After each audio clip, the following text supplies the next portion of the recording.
As Pastor Dan said, I am Miranda, and I was Fred's great-granddaughter. When I was younger, I looked up to him in a different way than when I grew up. He was a strong male figure in my life.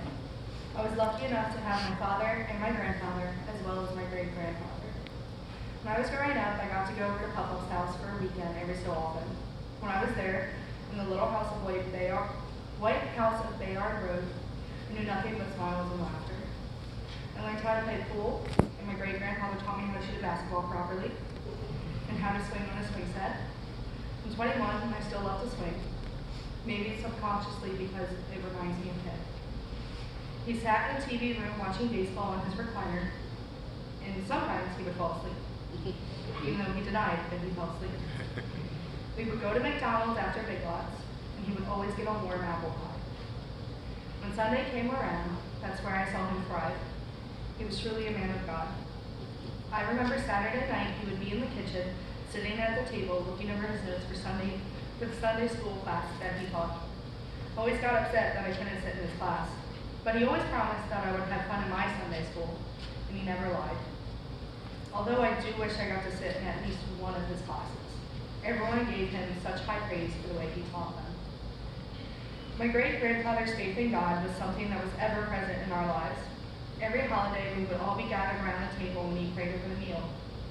I always sat in all of the words that he said about the family, God, and his love for everyone and everything around him. It always seemed to come so natural to him. It was just another thing in a long list of reasons I admired him. Every time I went to Puff-Ups, there was a frame in the hall full of medals. And I never understood what they were when I was younger. I hit high school and I understood what role my great-grandfather played in World War II. By the time I processed the role he played, he was already my hero. I didn't think it was possible to look up and love him even more, but the more I learned about what he did, I was filled with more love and pride than ever. I remember when I started to ask him questions about what he did. It wasn't something he really took pride in like I did. But there were little stories that when he told me, I knew he took a little pride because he showed people kindness. People who many thought didn't deserve it. He was a guard in the Nuremberg trials. He guarded murderers, those who carried out the darkest and most horrendous orders from Adolf Hitler. He guarded Hitler's right-hand man, the one who was left in charge, and yet my great-grandmother would slip him books to read because they weren't granted anything else. Popov described him as a good man, easy to talk to. He was just following orders. He was just trying to be a good soldier. Always found those words to be inspiring. He gave kindness to someone who may not really have deserved it, and he didn't talk ill of me either. I think that shows my great-grandfather's true character.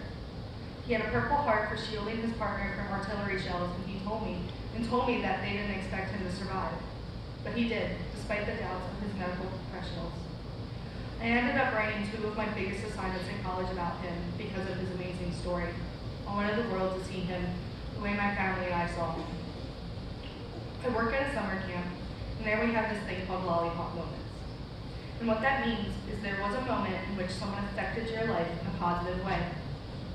And I know that my great-grandfather did that for a lot of people. But he never wanted praise or credit because that's not who he was. There are so many words to describe the man he was. Gentle, caring, humble, incredibly loving. And I can only hope to find a man like him to marry.